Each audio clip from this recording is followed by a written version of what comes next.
Based on the memoir of the same name, the film, Just Mercy, is a legal drama that tells the true story of wrongly accused Walter McMillan, played by Jamie Foxx, as he attempts to appeal his murder conviction with the help of young defense attorney Bryan Stevenson, played by Michael B. Jordan.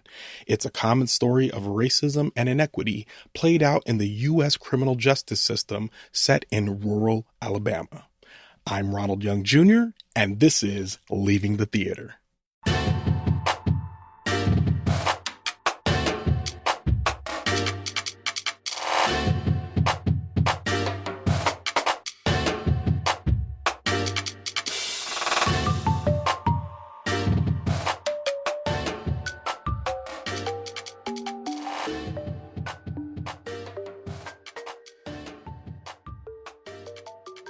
All right, so we are not leaving the theater. We are already at the theater because we're about to see a different movie.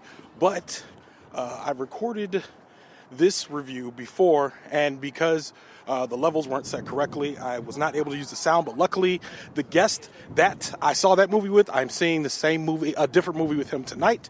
So, reveal yourself, guest. Hey guys, Michael Jefferson, aka Mass Potential. How's it going?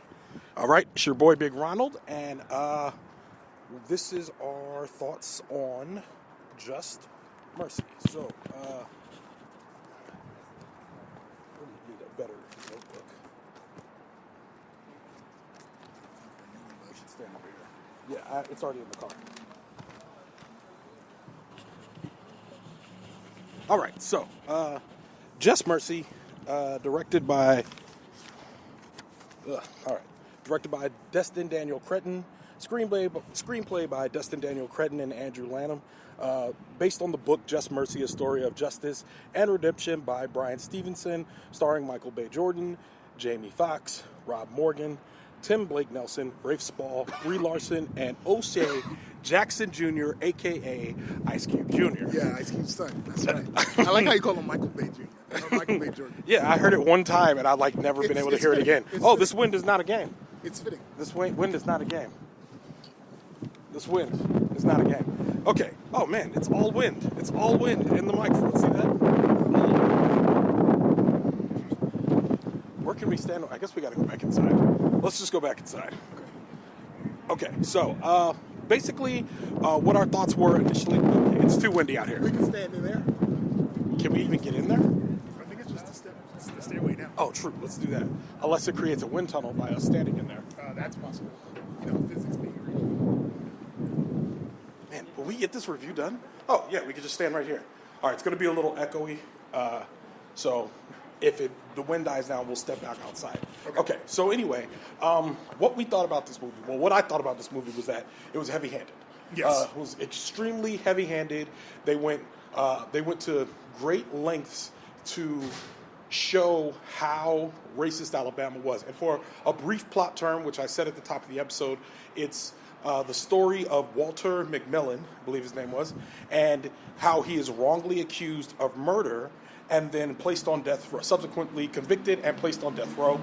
The lawyer, Bryan Stevenson, who wrote the book that this movie is based on, played by Michael B. Jordan, is trying to win his case to get him out. Walter McMillan is played by Jamie Foxx.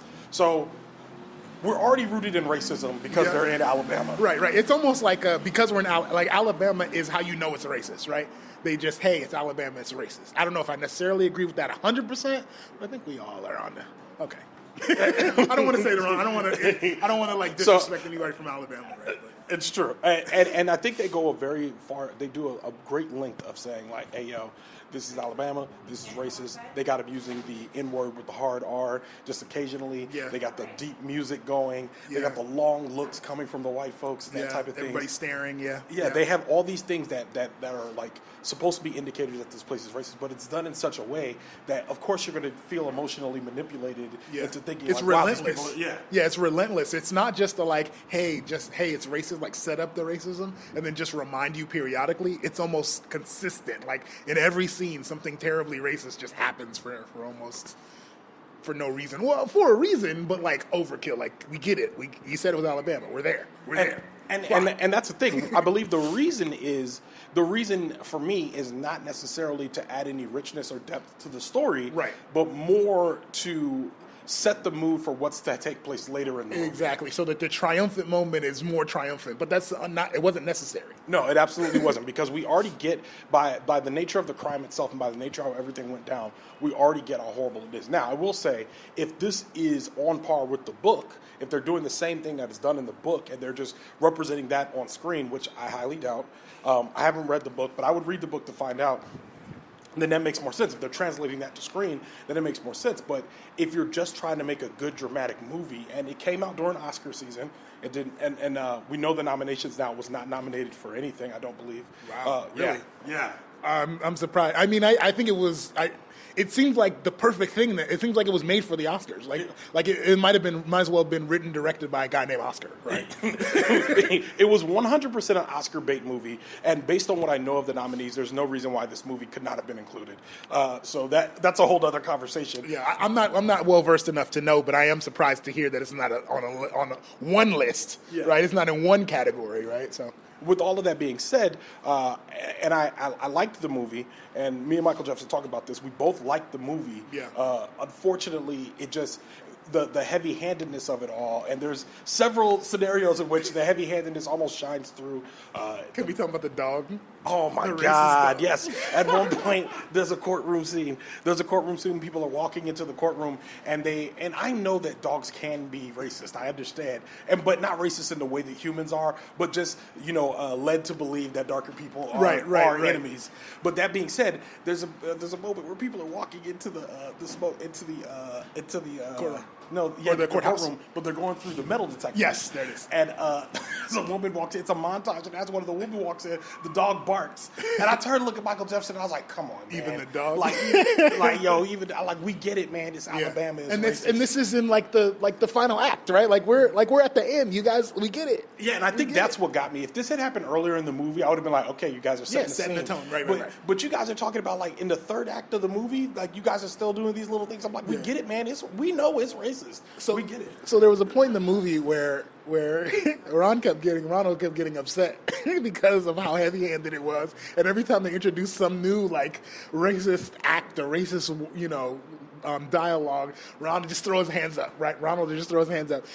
But the whole time I'm getting upset at the characters. Like I'm the guy who gets into the movie, so I'm upset at the characters. Like this is real.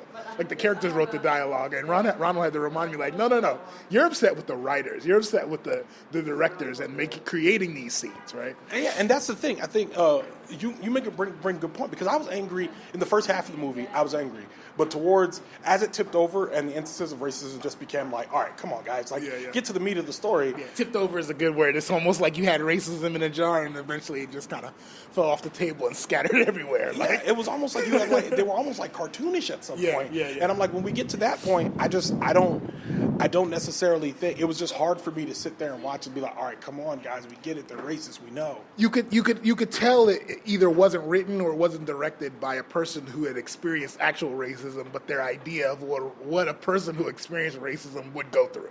Yes, agreed. There was there was a lot less subtlety to it, which is real racism. I guess back then it was probably a lot more overt, but you would think there'd be a better mix, and it was just 100% overt. Yeah, okay, so Destin, let's see, his name was again, oh my God, all my stuff just fell out. Oh Lord, I need all of that, Michael. I'm using my notebook and all of my cards fell out of my, oh no, do I need those? They're already gone. This is a terrible scenario. Oh, I'll just... Okay, yeah, just hold them. Take that one too. Yeah, okay. So the director, Destin Daniel Cretton, I believe he's of Asian descent. I did not look this up, so I'm sure he has experienced some sort of racism in his life, some sort of bigotry. But that being said, experiencing the white-black racism it's an animal of its own.